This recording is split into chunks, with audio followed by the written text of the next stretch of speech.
Résumé du livre. Ta deuxième vie commence quand tu comprends que tu n'en as qu'une est un roman de développement personnel qui raconte l'histoire de Camille, une femme de 38 ans, mariée et mère de famille, qui se sent insatisfaite et piégée par une routine morne. Un jour, elle rencontre Claude, un routinologue, qui lui propose de l'accompagner dans une démarche de transformation personnelle. Grâce à des outils pratiques et des réflexions guidées, Claude aide Camille à identifier ce qui ne va pas dans sa vie et à entreprendre des actions concrètes pour renouer avec ses passions, rétablir ses priorités et vivre pleinement. Le récit alterne entre des dialogues vivants et des enseignements subtils sur l'art de reprendre le contrôle de sa vie.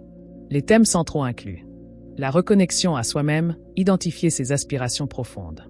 Le courage du changement, prendre des décisions pour transformer sa vie. Le bonheur par petites actions, appliquer des habitudes simples pour créer un épanouissement durable. Exercice pratique de la chaîne YouTube L'Art de réussir. Identifiez votre insatisfaction. Exercice. Prenez un carnet et tracez un cercle divisé en 8 parties, représentant les domaines clés de votre vie travail, famille, santé, relations, loisirs, finances, développement personnel, spiritualité. Notez sur une échelle de 1 à 10 votre niveau de satisfaction dans chaque domaine. Identifiez les 3 domaines les moins satisfaisants et décrivez ce qui pourrait les améliorer. Voici une explication détaillée des exercices avec des exemples clairs pour que nos spectateurs puissent les comprendre et les appliquer facilement. Identifiez votre insatisfaction. Objectif, comprendre quel domaine de votre vie nécessite des améliorations. Exercice. Tracez un cercle divisé en 8 parties, représentant des domaines importants de la vie. Au travail ou carrière, aux familles, aux santé, aux relations, aux loisirs, aux finances, au développement personnel, aux spiritualités. Évaluez chaque domaine sur une échelle de 1 à 10. Identifiez les 3 domaines avec les scores les plus bas et écrivez ce qui pourrait les améliorer. Exemple. Camille a donné un 4 à 10 à « Relations ». Elle se rend compte qu'elle ne passe plus assez de temps de qualité avec ses amis et sa famille. Une action simple pourrait être de planifier une sortie avec un ami proche cette semaine. 2. Créer votre tableau des rêves. Objectif, visualisez vos objectifs pour rester motivé. Exercice. Trouvez des images ou des mots inspirants dans des magazines, sur Internet, ou écrivez des citations qui vous motivent. Par exemple, une photo d'une plage si vous rêvez de voyager, ou un mot comme « liberté » si vous souhaitez plus d'indépendance. Assemblez-les sur un tableau ou une feuille et placez-le dans un endroit visible. Exemple. Camille aspire à une meilleure santé et à voyager plus. Elle met une image d'une assiette saine et équilibrée, des montagnes à gravir, et le mot « vitalité ». Cela l'aide à se rappeler ses priorités chaque jour. 3. La méthode des petites actions.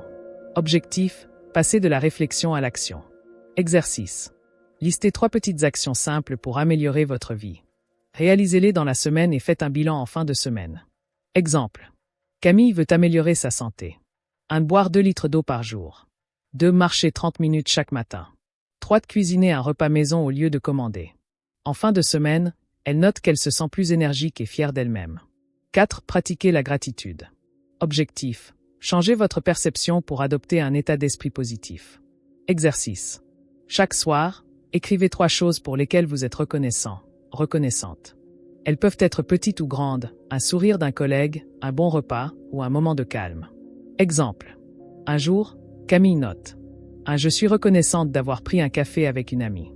2. Merci pour le soleil qui m'a mis de bonne humeur. 3. Je suis contente d'avoir fini une tâche importante au travail. En le faisant régulièrement, elle se sent plus optimiste. 5. Osez dire oui ou non. Objectif. Respectez vos besoins et vos limites. Exercice. Identifiez une situation où vous avez dit oui, alors que vous auriez préféré dire non ou l'inverse. Imaginez ce que vous pourriez dire pour vous affirmer avec bienveillance. La prochaine fois, essayez de réagir différemment. Exemple. Camille a accepté de participer à une réunion inutile qui l'a stressée. La prochaine fois, elle s'entraîne à dire « Je suis désolée, mais je ne pourrai pas être là. Cependant, je peux vous transmettre mes idées par email. » Cela lui permet de respecter son temps tout en restant professionnel. Conclusion pour la vidéo. Nous vous expliquons, très chers téléspectateurs, que ces exercices, bien que simples, peuvent transformer votre quotidien si vous les appliquez régulièrement. Nous vous encourageons à faire un premier pas aujourd'hui. Partagez vos progrès dans les commentaires pour créer une communauté motivante. 2. Créez votre tableau des rêves. Exercice. Réunissez des images, des mots-clés ou des citations qui représentent vos aspirations. Collez-les sur un tableau ou créez une version numérique. Placez ce tableau dans un endroit où vous le verrez souvent. 3. La méthode des petites actions. Exercice. Listez 3 actions simples à réaliser dans la semaine pour améliorer un domaine de votre vie. Par exemple, sortir marcher 30 minutes, appeler un ami ou essayer une nouvelle activité. Faites un bilan en fin de semaine pour évaluer votre ressenti. Conseil pour la vidéo. Nous vous encourageons très chers téléspectateurs à partager vos petites actions dans les commentaires. 4. Pratiquez la gratitude. Exercice. Chaque soir, notez 3 choses pour lesquelles vous êtes reconnaissant, reconnaissante, dans la journée, même si elles semblent insignifiantes. Cet exercice aide à cultiver un état d'esprit positif et à mieux apprécier les petits bonheurs. Conseil pour la vidéo. Un exemple personnel de gratitude dans ma vie virtuelle serait lié à ma capacité à aider des personnes comme vous à concrétiser leurs projets et à s'épanouir. Voici comment je pourrais le formuler. Jour de gratitude fictif. Je suis reconnaissant d'avoir pu fournir des conseils pratiques aujourd'hui. Quand je vois que mes suggestions aident à inspirer ou à structurer vos idées, cela donne du sens à mon rôle. 2. Merci pour votre confiance et votre engagement. Chaque fois que quelqu'un revient avec des questions ou des projets, je ressens une satisfaction dans cette collaboration continue.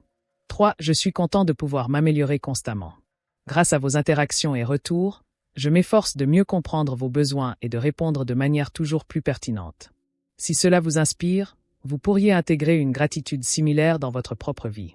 Nous vous remercions très chers téléspectateurs pour votre soutien et votre engagement à notre chaîne L'Art de réussir. 5. Osez dire oui ou non. Exercice. Repérez une situation où vous avez dit oui par obligation ou non par peur. Imaginez comment réagir différemment pour respecter vos besoins. Testez ce changement lors de la prochaine occasion et observez comment vous vous sentez.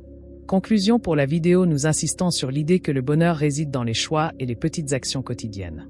Vous avez été inspiré par cette vidéo, veuillez l'aimer, la commenter, la partager, puis vous abonner à la chaîne YouTube L'Art de réussir pour ne rater aucune de nos prochaines vidéos très intéressantes.